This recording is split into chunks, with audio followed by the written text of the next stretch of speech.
The wind hit 40 below zero, and somewhere in a limestone valley in what is now southern France, a woman pressed her body against a wall of stone, listening to the world try to kill her. Outside, the air itself seemed to have teeth. Snow didn't fall so much as get hurled sideways, and the darkness lasted almost 18 hours a day. Her people had no metal, no woven cloth, no walls except the ones nature carved for them. And yet, they were about to do something that should have been biologically impossible.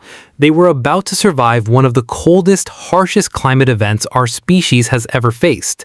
A period so brutal that scientists now believe it nearly erased humanity from the planet entirely. Here's the part that doesn't add up. Humans evolved in Africa, under blazing heat, thin fur, sweat glands built for cooling, not warming. We are, by every physical measure, a tropical animal.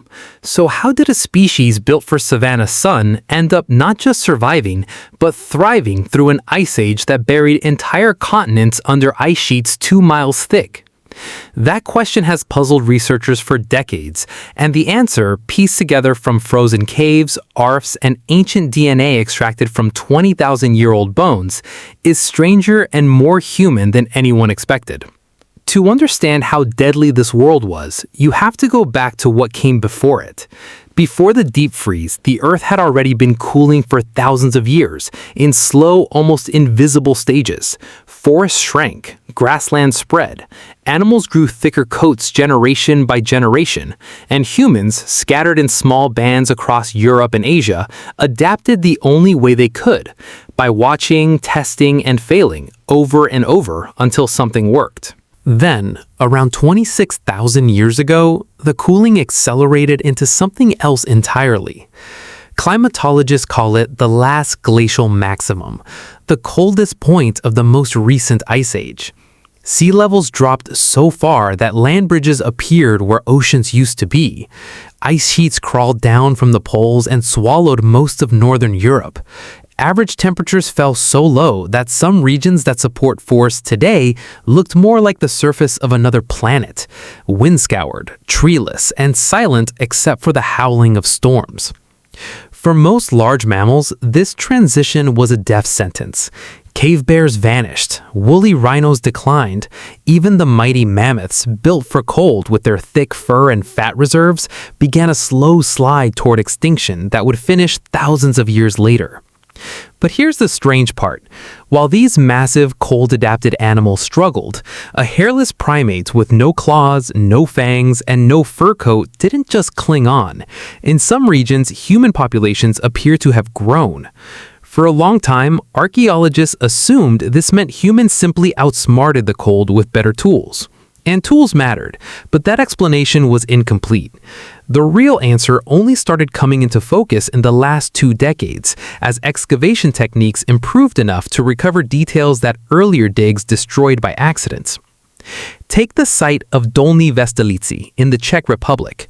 Buried in the earth there, archaeologists found something that shouldn't have existed 28,000 years ago. Fired clay figurines, some of the oldest ceramic objects ever made by human hands. At first, this seemed disconnected from survival, but researchers eventually realized these people had discovered something extraordinary. They had figured out how to control fire well enough to reach the extreme temperatures needed to transform raw clay into permanent hardened material. That kind of thermal mastery wasn't just about art. It hinted at a level of fire management, sustained heat, precise fuel control, insulated pits that would have made surviving Arctic winters dramatically more possible. Fire wasn't new to humans. Our ancestors had used it for hundreds of thousands of years. But during the Ice Age, fire stopped being a convenience and became the single thread holding entire communities together. Excavated hearths from this period show something researchers didn't expect. Evidence of long-term, continuously maintained fires kept burning inside shelters for extended periods, likely tended in shifts, day and night, so the flame never died in the deep of winter. And that single detail changes everything about how we imagine these people. This wasn't a lone hunter surviving through grit. This was coordination, Social structure.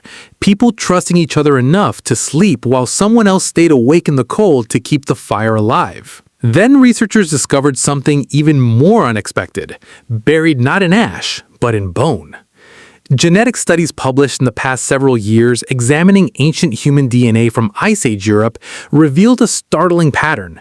Populations during this period weren't isolated pockets, each fighting their own private war against the cold.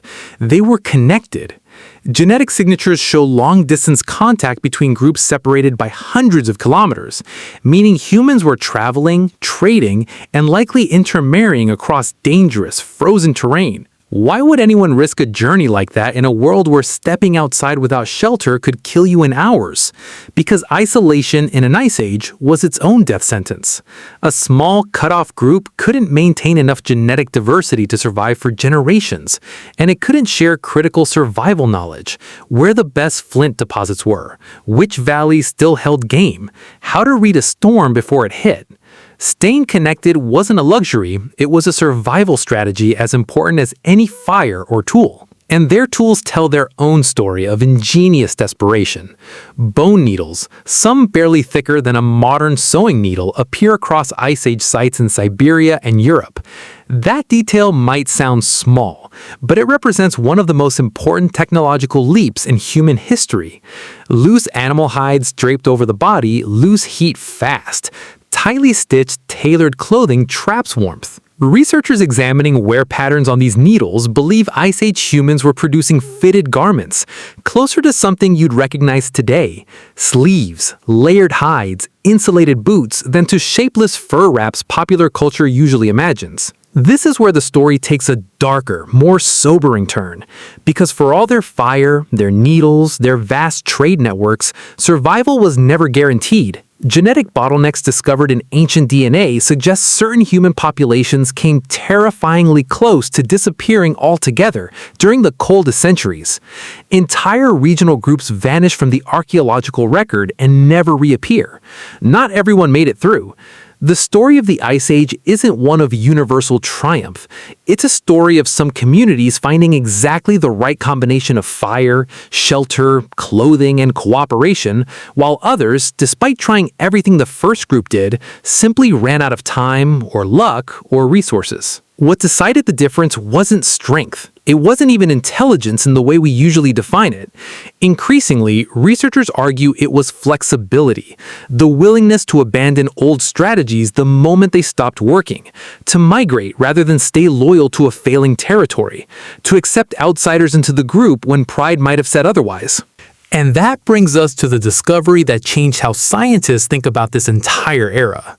Excavations at sites like Sungir in Russia uncovered burials of Ice Age humans wrapped in thousands of painstakingly carved ivory beads alongside children buried with extraordinary care and craftsmanship.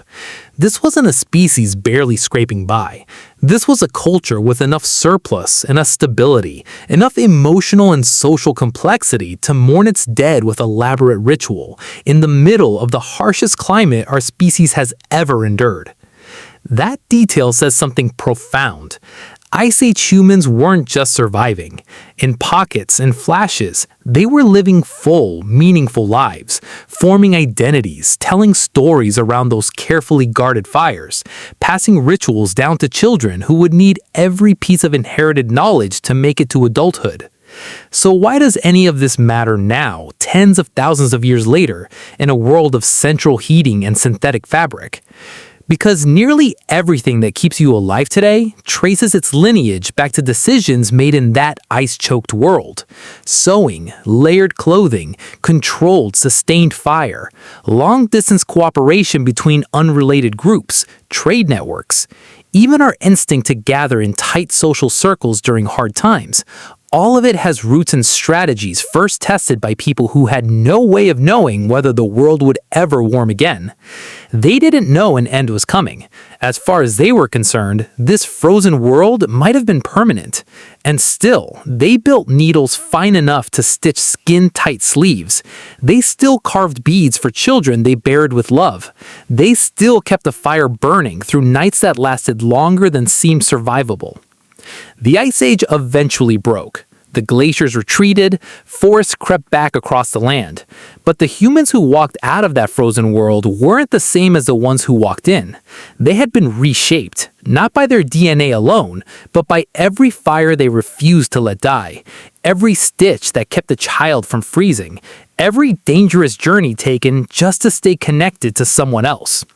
So the next time the temperature drops and you reach for a jacket without a second thought, remember that somewhere in that simple motion is an echo of a woman pressed against a cave wall thousands of generations ago, who had absolutely nothing standing between her and the end of the world, except a needle, a flame, and the people she refused to face the cold alone.